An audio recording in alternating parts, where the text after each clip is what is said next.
Halo, assalamualaikum warahmatullahi wabarakatuh. Selamat sore, apa kabar semuanya? Semoga sehat selalu dalam lindungan Allah Subhanahu wa Ta'ala. Ayo teman-teman, mari kita sama-sama menyimak tutorial saya. Dalam hal ini, bagaimana sih kita menyusun artikel ataupun karya ilmiah tersebut dengan menggunakan aplikasi Mendeley? Yang pertama, mari sama-sama kita membuka Microsoft. Kemudian ini sudah dibuka. Kemudian setelah kita membuka Microsoft, kita membuka aplikasi Mendeley. Nah, aplikasi Mendeley biasanya agak terlambat sedikit loadingnya karena ini adalah sebuah aplikasi. Nah, ini saya sudah loading. Nah, di sini ketika kita membuka ternyata ada artikel atau jurnal yang sudah ada di dalam aplikasi Mendeley saya. Nah, kita kalau mau hapus, kita Ctrl A dulu, baru ketik delete. Nah, jadi kalau untuk seperti ini, misalnya kita akan menyusun artikel ataupun jurnal kita menggunakan aplikasi Mendeley. Referensi yang harus kita kutip itu sebelumnya kita harus sudah download dulu. Nah, misalnya seperti ini, kita klik add, dilihat di sini ada download. Nah, di sini ada beberapa artikel yang saya download, kemudian saya copy, kemudian open. Nah, di sini ini saya akan langsung di aplikasi Mendeley saya. Kita bisa cek, misalnya kita cek artikel yang pertama itu ini tahun 2023 penerbitnya kan. Ya, kemudian volumenya 1, isinya 1, backnya 27 sampai 37. Yang kedua nampak seperti itu. Nah, kemudian yang ketiga juga, nah ini 2021. Keempat 2023 juga. Ini 2023 juga. Nah, bagaimana kita mengkutip artikel jurnal ini?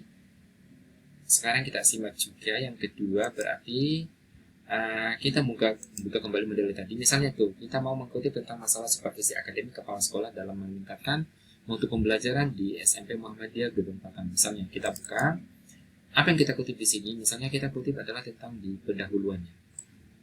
Nah, katakanlah di sini sampai dengan masalah kita mengambil sampai dengan keahlian ataupun mengambil sampai dengan kaidah ilmiah, misalnya Ctrl C ya. Kemudian kita buka Microsoft, di sini kita Ctrl V. Nah, ini sudah masuk, tapi perlu kita rapikan dulu ya. Nah, jadi dirapikan dulu. Misalnya ini untuk pembelajaran merupakan bla bla bla. Misalnya ini sudah ditampil di layar saya kan. Misalnya menurut siapa ini gitu. Yang dikutip sama siapa dalam artikelnya. Nah, kita bisa klik reference. Di sini ada insert citation. Kita kembali ke Google Mendeley. Nah, kita buka kembali Mendeley tadi. Masih ada kan? Nah, masih ada bahwa ini adalah yang dikutip sama kita tadi. Ya kan? Nah, setelah itu kita klik citation. Sabar menunggu.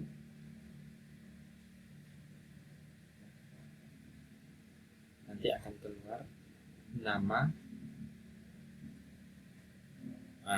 ini nama yang menyatakannya itu, misalnya seperti ini. Nah, ternyata di sini ada juga nama Kulsum dari tahun 2023. Nah, itu kan. Nah, kalau kita untuk tahu daftar pustaka siapa, apa sih dalam daftar pustaka seperti apa sih gitu kan, misalnya apa judul bukunya gitu kan. Jadi kita bisa klik ketik daftar pustaka, kemudian enter. Nah, setelah kita klik daftar pustaka, lalu enter, kita klik insert bibliograph. Nah, ini referensi sudah nampak. Jadi ketika kita sudah menggunakan aplikasi Mendeley, ketika klik berarti ini agak ada hitam. Ini juga. Nah, kemudian yang kedua, misalnya kita masih kutip lagi jurnal kedua. Misalnya kita klik insert citation, kembali ke Google Mendeley. Kita ambil jurnal yang ini, misalnya efektivitas pelaksanaan supervisi. Kita buka, mau dikutip yang di mana? Di pendahuluan lagi, sorry. Misalnya sampai di sini, sampel belajar, misalnya kan. Kita Ctrl C, kemudian kembali ke buka Microsoft, ya kan. Nah, ini kita tutup dulu. Misal kita kembali Ctrl V. Nah, kita rapikan dulu lagi. menurut siapa, misalnya kan menurut siapa, misalnya kita klik menurut. Jadi kita kembali bahwa tadi menurut siapa, kita kembali ke insert sepasan, kembali ke Google Mendeley juga, kemudian kita buka kembali artikel yang kita yang kutip tadi masih ada. Nah, masih ada hasil blog kita kembali klik di cite atau cite.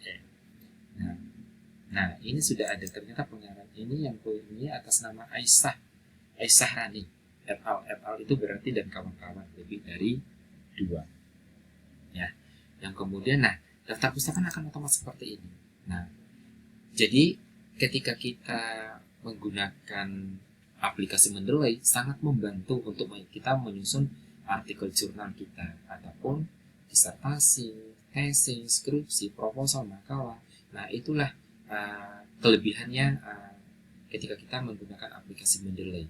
Jadi mahasiswa perlu harus tahu gitu, bagaimana sih kita menggunakan aplikasi Mendeley tersebut gitu kan. Jadi ketika kita sudah terbiasa dengan praktik melakukan seperti ini, walaupun kita belajar dari sekarang, nanti untuk kedepannya pasti memahami juga. Nah, mungkin teman-temannya bisa belajar sendiri juga setelah kegiatan ini. Nah, jadi oleh karena itu saya akhiri dulu ya. Sekian dan terima kasih. Assalamualaikum warahmatullahi wabarakatuh. Semoga ini bermanfaat bagi kita semua.